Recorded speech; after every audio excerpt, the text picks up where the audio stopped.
Mateus 26,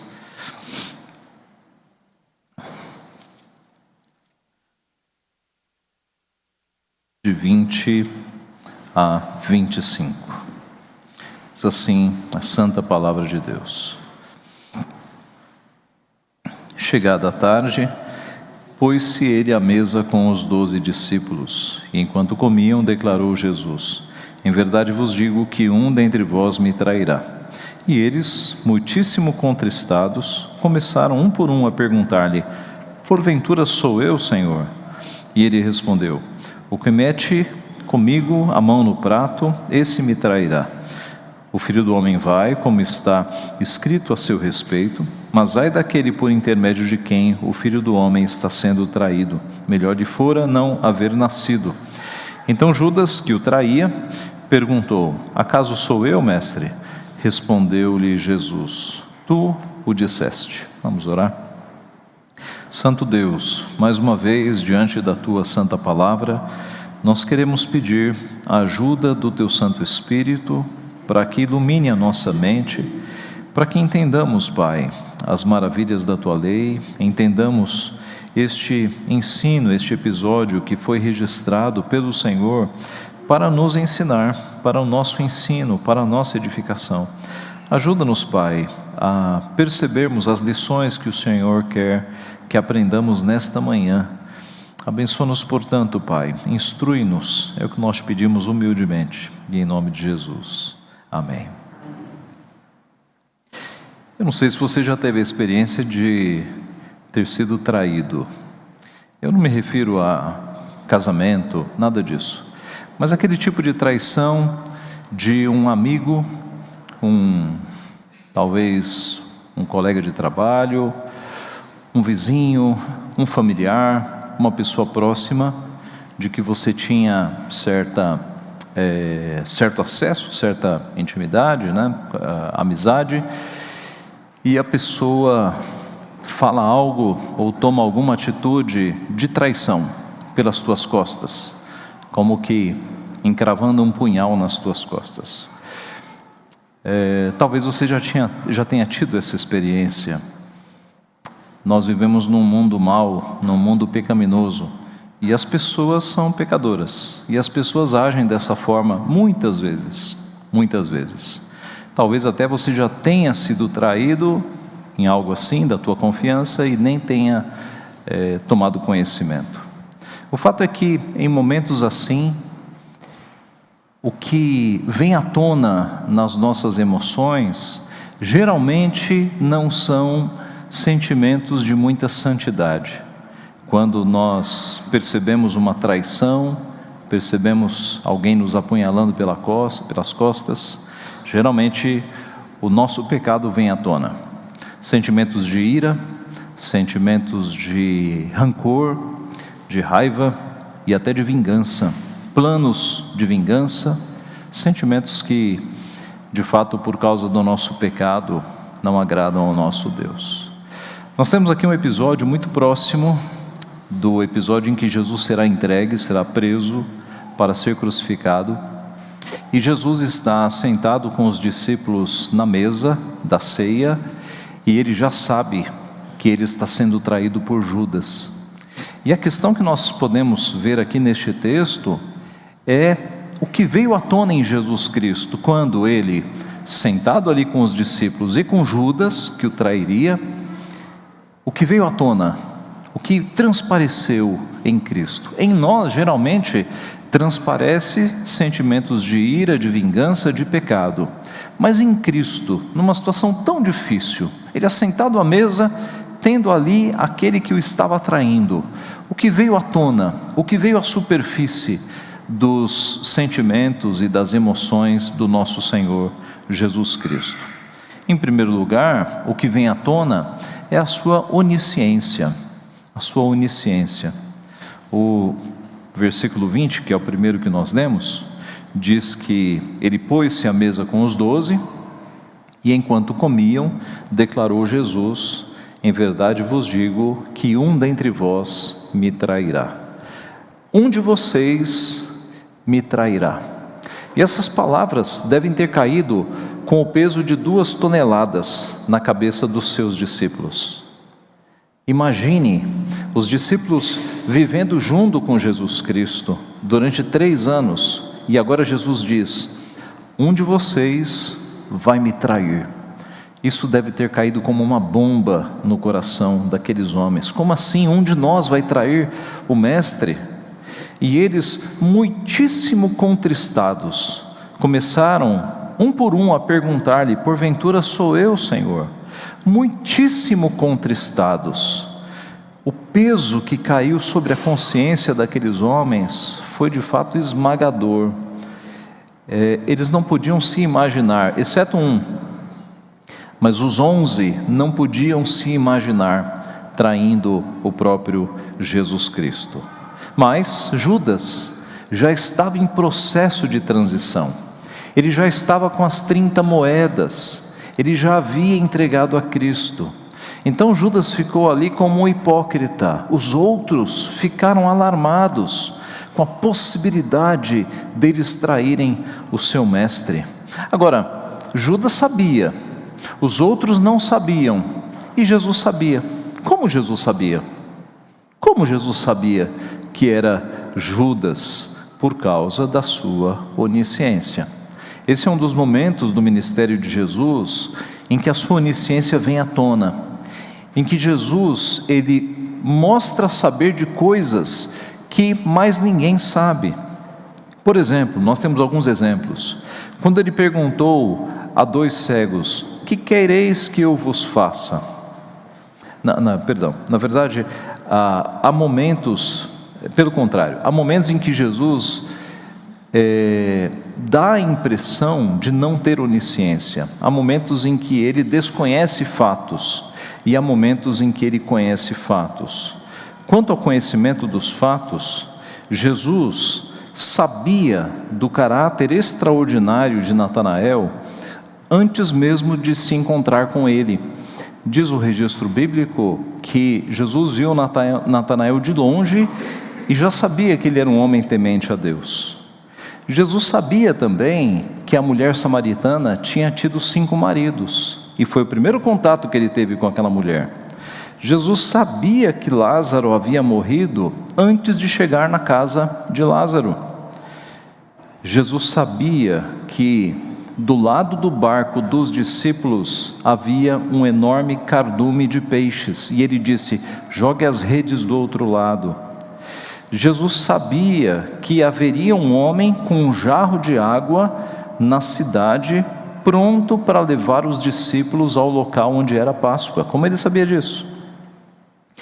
E na conversa que Pedro havia tido com cobradores de impostos, Jesus sabia que dentro do peixe que Pedro pescaria estaria uma moeda com o exato valor dos impostos que ele teria que pagar. E aqui no nosso texto, ele sabe que Jesus é quem vai traí-lo. Agora, há momentos em que Jesus, ele não sabe de todas as coisas. Por exemplo, quando ele pergunta a 2 cegos: que quereis que eu vos faça? Ou quando ele vai até uma figueira achando que há frutos e não encontra nenhum fruto. Ou quando ele pergunta a um demônio: qual é o seu nome? Ou ainda, quando ele pergunta aos discípulos quantos pães eles tinham antes de fazer a grande multiplicação dos pães e dos peixes. Ou ainda, quando ele pergunta, ao sentir que havia saído o poder dele, que mulher, quem o havia tocado? A mulher com hemorragia o havia tocado, havia sido curada, e ele pergunta: quem me tocou? Ou ainda quando ele pergunta ao pai do menino endemoniado há quanto tempo aquilo acontecia. Ou quando ele pergunta onde eles haviam sepultado o corpo de Lázaro. E por fim, quando ele declara, estando em corpo antes da glorificação, que ele não sabia qual seria o dia e a hora do retorno do Filho. Ele diz: quanto à segunda vinda, nem ele, nem os anjos sabiam qual seria o dia ou a hora. Então observe que Jesus, sendo Deus, tinha onisciência, mas por causa da limitação da sua humanidade, porque ele era humano e divino ao mesmo tempo, ele era verdadeiro homem e verdadeiro Deus, por causa da sua humanidade, por vezes ele não sabia de algumas coisas. Como que a humanidade impedia a onisciência de agir poderosamente. Mas, por outro lado, algumas vezes, como nós vimos, a sua onisciência vinha à tona, e ele sabia de coisas que mais ninguém sabia. Este episódio da vida de Jesus, então, nos mostra este aspecto da sua onisciência, o grande conhecimento que ele tinha, mesmo tendo uma natureza humana. Ele tinha também uma natureza divina. E qual é a aplicação disso para nós hoje, meus irmãos? É porque, sendo Jesus onisciente, e agora sem a limitação da encarnação, porque ele está em glória, está glorificado, Jesus continua sabendo tudo o que acontece com toda a existência, com toda a criação, e especialmente com os seus filhos. Jesus conhece todos os nossos pensamentos, Jesus conhece todas as nossas motivações, Ele sabe de todas as coisas. Isso é motivo tanto para terror, quanto para consolo. Terror, porque Ele sabe tudo o que você faz e tudo o que você pensa. Imagine se você publicasse todos os seus pensamentos, e eu estou falando de pensamentos pecaminosos. Imagine se os teus pensamentos fossem jogados numa tela de projeção. Cristo sabe de todos os nossos pensamentos. Isso deve nos aterrorizar num primeiro momento, mas deve nos motivar a sermos mais santos, a termos uma purificação dos nossos pensamentos, na fonte do nosso coração, porque Deus está vendo. Deve nos motivar a santificação. Agora, é uma fonte de consolo também, porque Cristo conhece todo o nosso sofrer. O salmista disse: a palavra ainda não me chegou à língua, e tu, Senhor, já a conheces toda. Antes de verbalizarmos o nosso pensamento, Cristo já conhece tudo. Nós podemos dizer que a lágrima ainda não se formou, e Deus já sabe o que nós estamos sentindo. Ele nos conhece plenamente. Então, mesmo que você não tenha pessoas ao teu redor que te entendam, Cristo te entende, porque Ele passou por todas as provações que nós passamos nesta vida, sem pecado, mas Ele sofreu.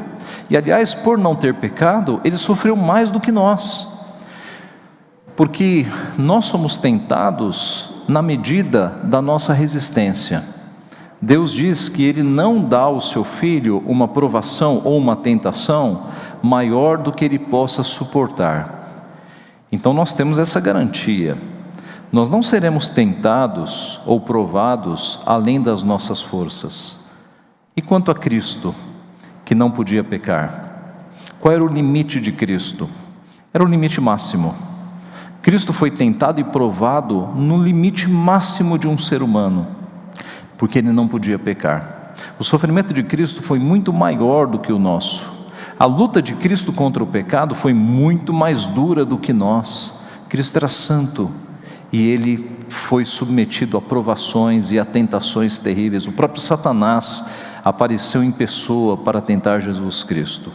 Então Cristo sabe o que nós passamos. Cristo conhece as nossas provações, Cristo conhece as nossas tentações, porque Ele foi provado e foi tentado, Ele conhece, e por isso Ele é hábil para nos socorrer, porque Ele já passou por isso, Ele nos entende.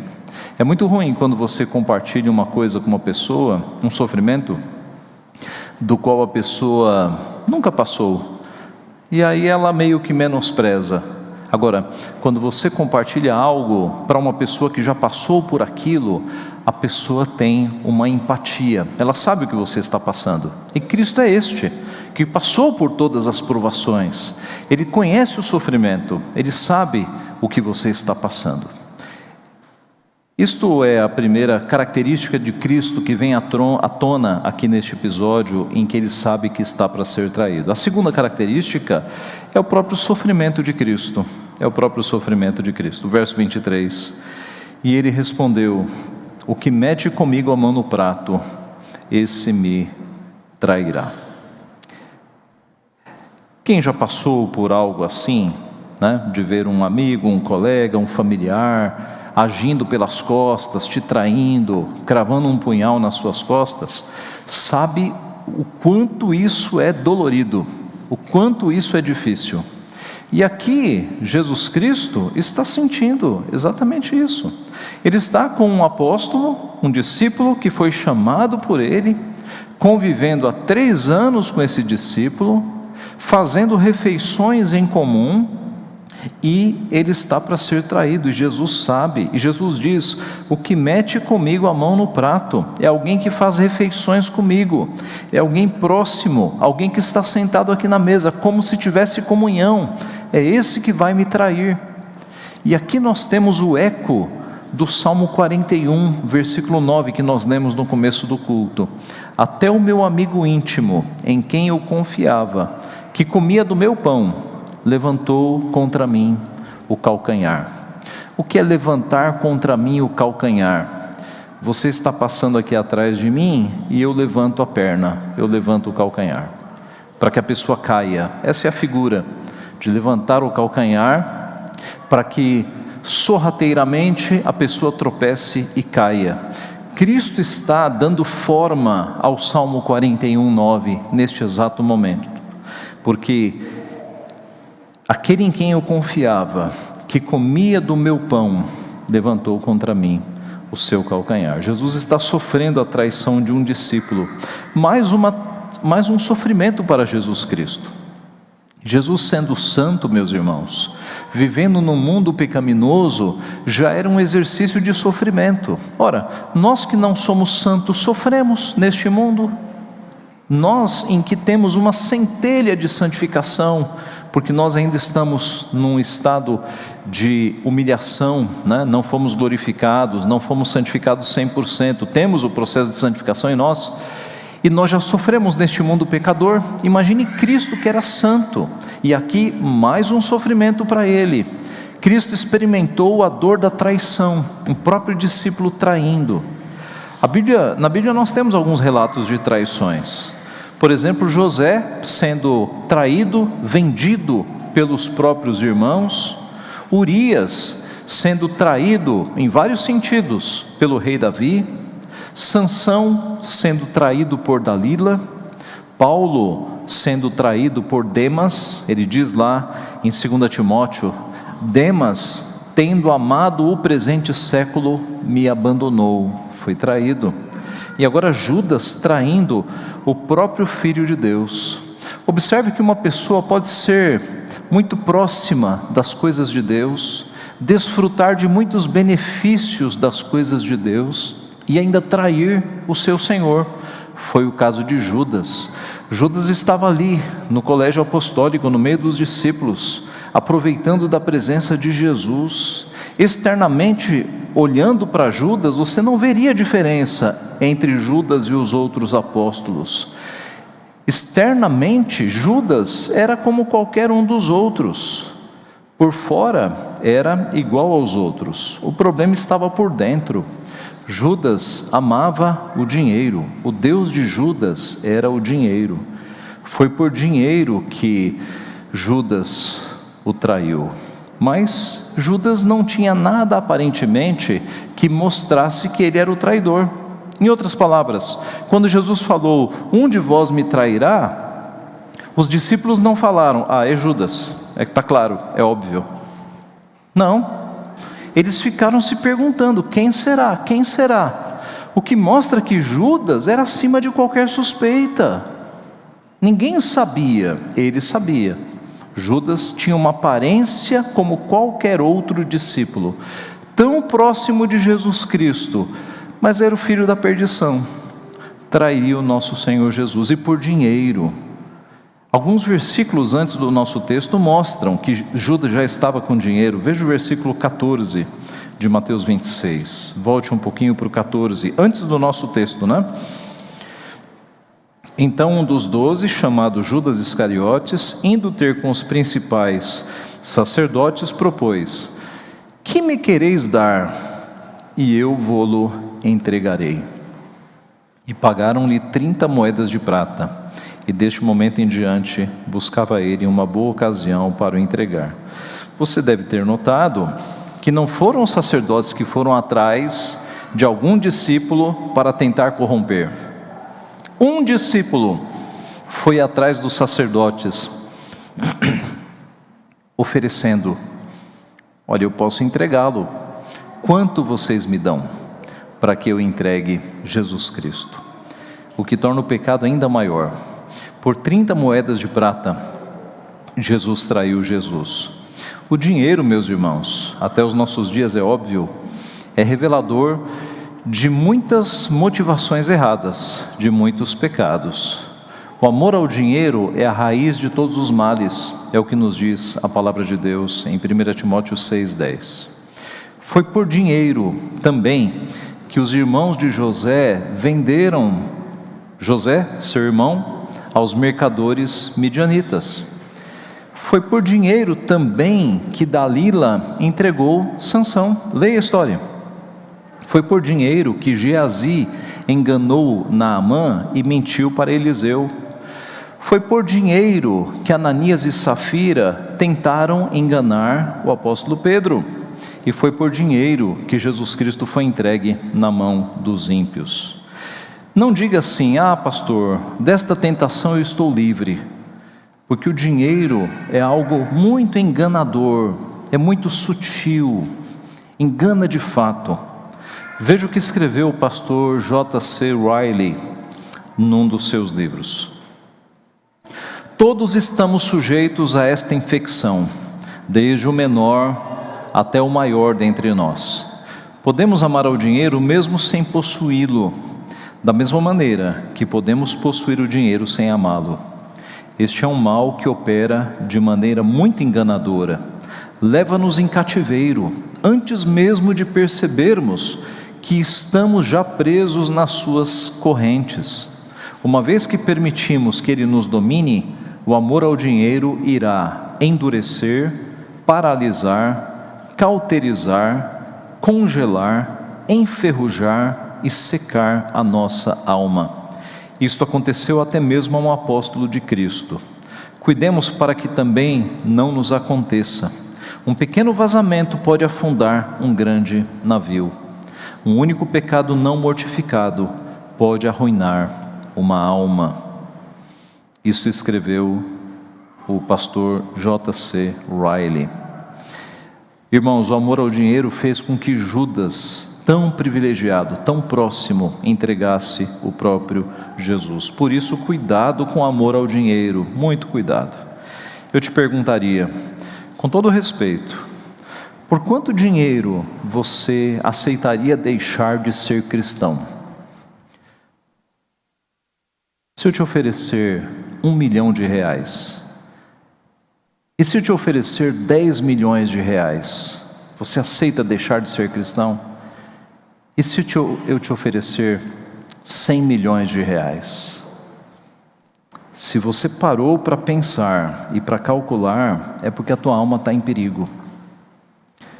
Porque a tua resposta, sem pensar, deveria ser: dinheiro nenhum, pastor, dinheiro nenhum. A minha fé em Cristo não está à venda, nem por 10 milhões, nem por 100 milhões. Cristo disse: o que dará o homem pela sua alma? Louco, esta noite te pedirão a tua alma, e o que você juntou em celeiros, do que servirá? Meus irmãos, que preço pode pagar a nossa estada eterna em glória? Que preço? 10 milhões, 100 milhões? Eu diria que o rico da parábola de Cristo, ele daria tudo o que ele tinha para sair do inferno, tudo que ele tinha. Observe que dinheiro nenhum pode comprar a nossa fé, dinheiro nenhum. Nos primeiros séculos, na perseguição que se abateu sobre a igreja, muitos foram os jovens, os homens e as mulheres que foram lançados no Coliseu de Roma para negarem a Cristo, e sem oferecimento de dinheiro. A questão ali era: adore a César, diga que César é Senhor. E os crentes fiéis diziam: não, Cristo é Senhor, Cristo é Senhor. E por conta de uma palavra, eles entregavam a vida, eles eram mortos. Então, isso é o que se espera de discípulos de Cristo.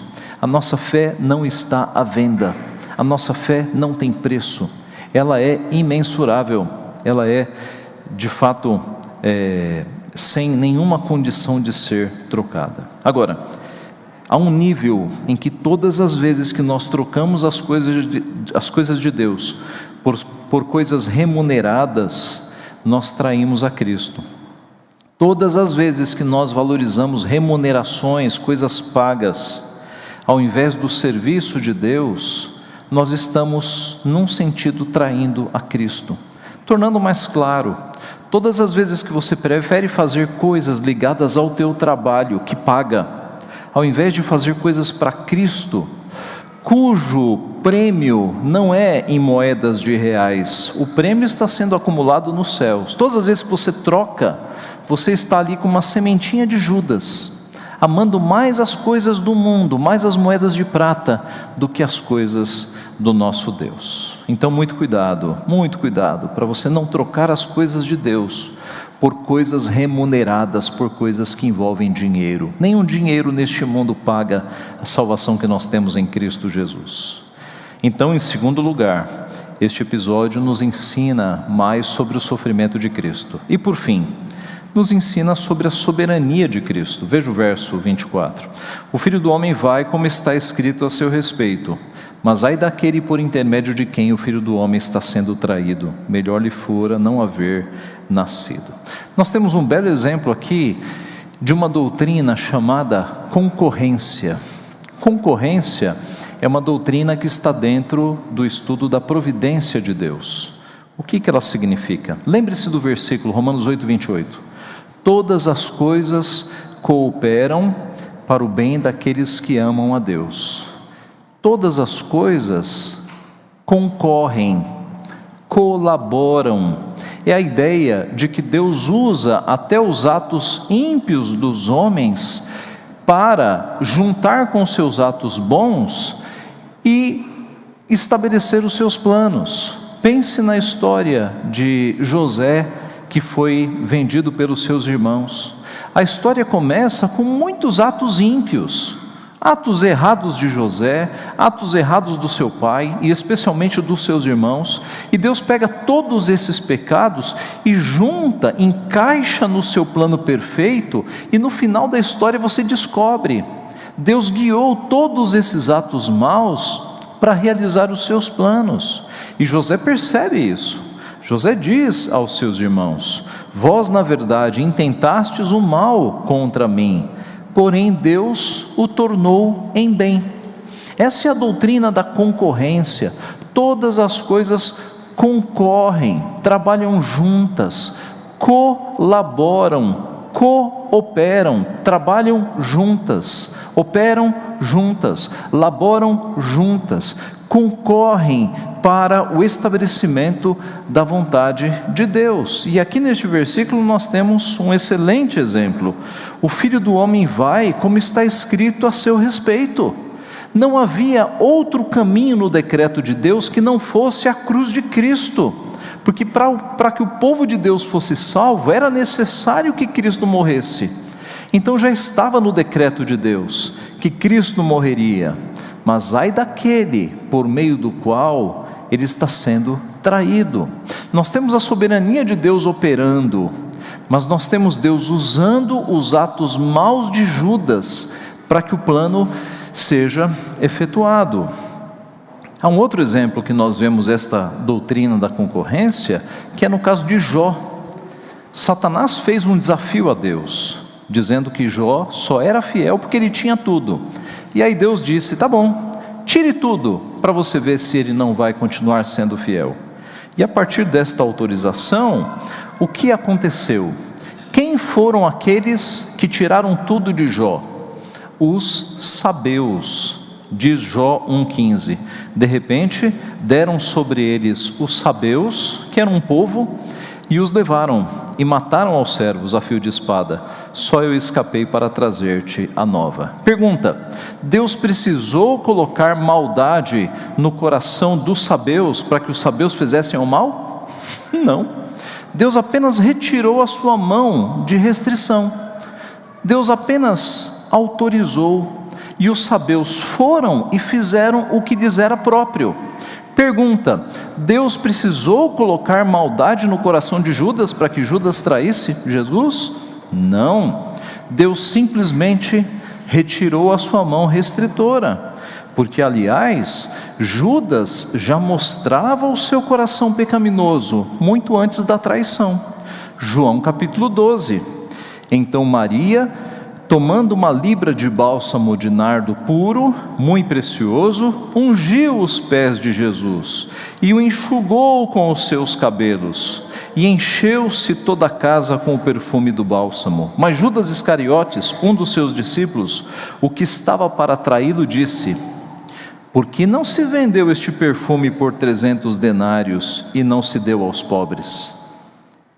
E aí João, divinamente inspirado: isto disse ele, não porque tivesse cuidado dos pobres, mas porque era ladrão, e tendo a bolsa, tirava o que nela se lançava. Antes de Judas trair Jesus, ele já roubava da coleta que era feita para a manutenção dos apóstolos, que haviam largado seus empregos para seguir a Jesus Cristo, recebiam ofertas para ter o que comer, e Judas já roubava dessas ofertas.